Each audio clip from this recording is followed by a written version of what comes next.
नमस्ते दोस्तों, welcome back to my channel. आज हम एक बहुत ही सीरियस और डिमांडिंग टॉपिक पर बात करने वाले हैं। पिछले कुछ वीडियोस में आप लोगों ने कमेंट की बारिश कर दी थी। भाई सुना है ईवी के टायर्स बहुत जल्दी घिस जाते हैं।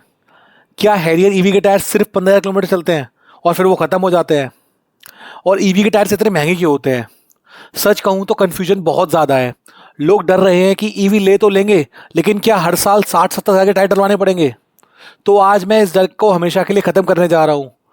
आज का प्लान सिंपल है। सबसे पहले चलते हैं शोरूम और वहाँ जाके हैरियर ईवी के नए टायर का मेजरमेंट लेते हैं, उसके ग्रूव्स की गहराइयों का मेजरमेंट लेते हैं। और हम लोग जाना सीधा शोरूम के ऊपर और वहाँ से हम लेंगे सबसे पहले नई गाड़ी के टायर का मेजरमेंट, यानी कि उसके ग्रूव्स कितने गहरे हैं, क्या है।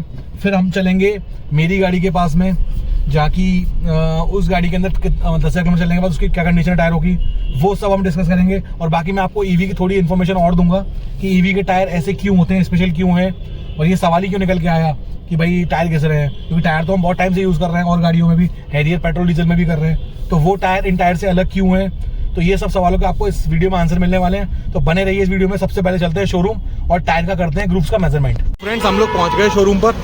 देखिए वो रहे सामने, और ऊपर ही खड़ी हुई है हमारी हैरियर ईवी। तो चल के पहले सबसे पहले टायर का देख लेते हैं। सबसे पहले टायर में डालता हूँ मैं इसको, और मैंने लगा लिया है इसमें नाखून, और ये जो है कुछ मेजरमेंट निकल के आता है यहीं पर, उसको कर लेते हैं मेजरमेंट। तो वही निकल के आ रहा है 0.75 से लेकर 8 mm तक, अगर आपको दिख रहा हो तो देखो क्लियरली आपको लगा देता हूँ। यहाँ पे मैं नाखून से लगा दिया इसको, और ये 7 से 8 के बीच में है, यानी कि कह सकते हैं लगभग 0.75 से 8 के बीच में। मैं इसको 8 भी मान लेता हूँ, है ना, बट एक्चुअल में हमको वही लेना चाहिए 0.75 से लेकर 8 के, यानी कि 0.775 mm की बात कर रहा हूँ मैं। ये mm है, इसका ग्रूव है जो है। So welcome to back to the studio. अब मैं आराम से बैठ गया हूँ अपनी चेयर पे, क्योंकि ये टॉपिक थोड़ा ध्यान मांगता है। देखिए, ईवी के टायर्स और नॉर्मल आइस यानी कि पेट्रोल डीजल की गाड़ियों में 3 बड़े फ़र्क होते हैं। लोग कहते हैं टायर तो टायर होता है, पर ऐसा नहीं है। साइंस समझिए इसके पीछे का। सबसे पहले बात करते हैं वेट फैक्टर की। इसके लिए मैंने हैरियर का एग्जांपल लिया है, क्योंकि उसमें ईवी भी आता है और पेट्रोल डीजल भी आता है। तो हैरियर ईवी का वजन तकरीबन 2300 किलो है, जो आप सामने देख पा रहे होंगे। और वहीं दूसरी तरफ डीजल गाड़ी की बात करें हैरियर की, तो तकरीबन 1700 किलो का फ़र्क है। तो ये जो 600 किलो का फ़र्क है, यानी हम हमेशा अपनी गाड़ी के अंदर 4-5 लोग एक्स्ट्रा वजन लेकर घूम रहे हैं, भले ही गाड़ी खाली हो। इसलिए ईवी के साइड वॉल्स जो होते हैं, गाड़ी के जो टायर्स होते हैं ना, उसकी साइड वॉल्स जो होती है, उसको एक्स्ट्रा स्ट्रॉन्ग बनाया जाता है ताकि वो इस दबाव को झेल पाए। अगर आप इसमें नॉर्मल टायर लगा देंगे तो हैवी वेट के जल्दी वो गर्म होकर फट भी सकता है। वेट के बाद दूसरा फैक्टर बनता है हमारा टॉर्क। डीजल गाड़ी में जब आप एक्सीलरेट करवाते हैं तो पावर धीरे धीरे बढ़ता है। जैसे कि आप पंखे का रेगुलेटर ऑन करते हैं तो धीरे धीरे पंखा तेज होता है। ईवी में खेल स्विच ऑन ऑफ की तरह होता है। जैसे ही आपने ऑन किया तुरंत सीधा मोटर से पावर मिलती है। जैसे कि हैरियर की केस है 500 Nm टॉर्क, जो कि सीधा टायर पर लगता है। इसे हम कहते हैं माइक्रो स्लिप, यानी कि जब हमारे टायर पे एकदम से पावर आता है तो टायर जो है वो रोड के साथ में एक स्लिप प्रोड्यूस करता है। तो उसकी वजह से ना एक फ्रिक्शन जनरेट होता है, जो कि टायर को खा जाता है। जब आप एक्सीलरेट करते हैं, टायर रोड को पकड़ने के लिए हल्का सा घिसटता है, यानी कि बोलते हैं ना रबिंग रबिंग जैसा फील होता है, वो सब चलता है। ये दिखता नहीं है पर रबर को खाता है।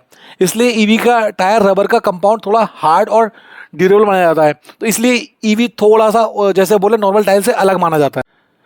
थर्ड पॉइंट है नॉइज़, यानी कि शोर। इंजन की आवाज़ तो होती नहीं है ईवी गाड़ी में, तो टायर की घूम घूम की आवाज़ केबिन में बहुत सुनाई देती है। इसलिए कंपनीज ट्रेड पैटर्न्स के डिज़ाइन को थोड़ा सा मॉडिफाई करके, ताकि इनमें रोलिंग फ्रिक्शन थोड़ा सा कम हो, ताकि केबिन में आवाज़ कम आए। कहीं तो हाई एंड टायर जो अच्छी बड़ी गाड़ियाँ हैं ईवी की, उसमें तो अंदर फॉर्म भी लगाने लगे हैं, ताकि नॉइज़ जो है कम प्रोड्यूस हो।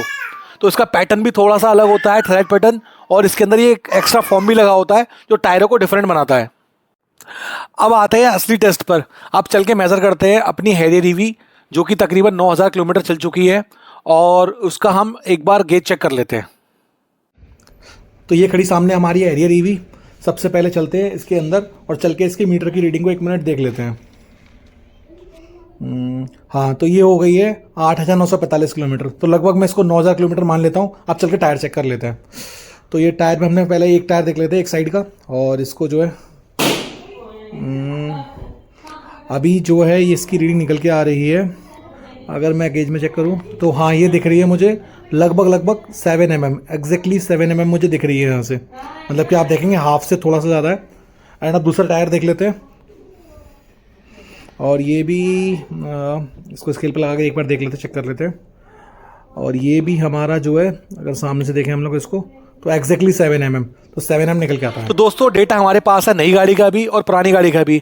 अब थोड़ा मैथ्स लगाते हैं और देखते हैं कि ये हमारा टायर कब तक चलेगा। ध्यान से देखिए, अब हम बात करते हैं इनिशियल डेप्थ की, यानी कि जो शुरू में नया टायर मिला था हमको, उसका हमने मेजरमेंट किया, वो निकल के आता है 7.75 न्यू mm का, जो नई गाड़ी का हम लोगों ने मेजर किया। वहीं बात करते हैं कि अभी हमारी करंट डेप्थ कितना है, जो 9,000 किलोमीटर चल चुकी है, वो है लगभग 7 mm का, है ना। तो टोटल वियर जो हो गया वो लगभग हमारा 0.75 mm का हो गया है। और हम इंडिया की बात करें तो इंडिया में टायर बदलने के लिए लीगल रूल है कि उसकी जब थ्रेड जो है 1.6 mm गहराई बची हो, जो टायर के ग्रूव की गहराई है 1.6 mm बची हो, तब आपको उससे ज़्यादा टायर को नहीं चलाना, वो बहुत रिस्की हो जाता है। लेकिन मैं उसको थोड़ा सा ऊपर लेके 2 mm लेके चलता हूँ कि हमारा 2 mm गहराई बची हो, तब तक हम उस टायर को चलाएंगे, क्योंकि हम रिस्क लेना नहीं चाहते। तो टोटल तो हमारे पास यूज़ करने के लिए कितना रबर बचा है, मतलब कि मैंने आपको बताया कि इनिशियल डेप्थ है 7.75 mm, करंट हमारी 7 mm है, ठीक है। और मैंने आपको बताया कि 2 mm तक हम लोग उसको यूज़ कर सकते हैं। तो हमारे पास जो बचता कितना है, वो बचता है 5.75 mm, यानी कि अगर मैं 7.75 mm से 2 mm माइनस कर दूं, जो लास्ट में बचेगा हम टायर को फेंक देंगे, तो हमको इतना रबड़ यूज़ करना है।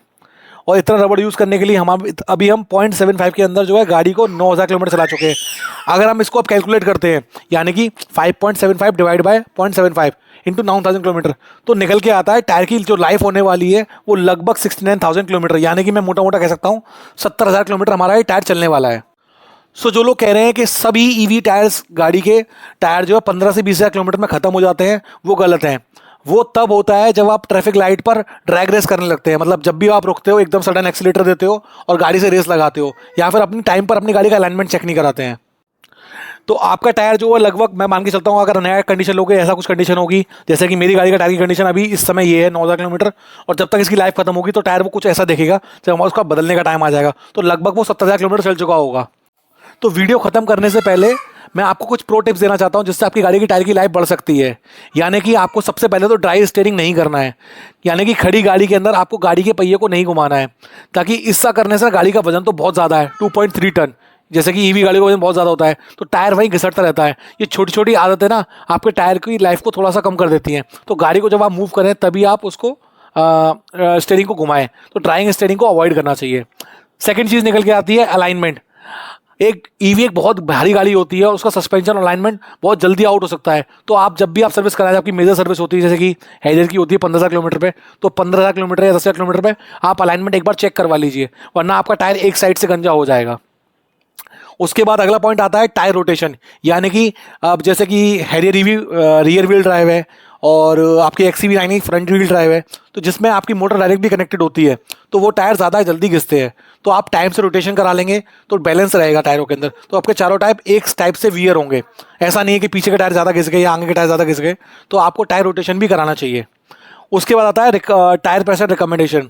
तो टाटा तो बोलता है 33 आपको पावर उसके टायर का प्रेशर रखना है, तो टायर के प्रेशर को आप रिकमेंडेड वैल्यू जो आपकी गाड़ी के प्रोवाइडर ने आपको प्रोवाइड किया हुआ है, आप उस पर रखिए, तो भी उससे आपकी गाड़ी की लाइफ, टायर की लाइफ बढ़ेगी। तो दोस्तों डरने की ज़रूरत नहीं है, हैरियर ईवी के टायर्स उतना ही चलेंगे जितना एक डीजल SUV के चलते हैं। बस ड्राइविंग स्टाइल थोड़ा स्मूथ रखिए। अगर आपको ये कैलकुलेशन और प्रैक्टिकल पसंद आया हो तो लाइक ज़रूर करना। मिलते हैं आपसे अगले वीडियो में, तब तक के लिए ड्राइव सेफ, बाय बाय।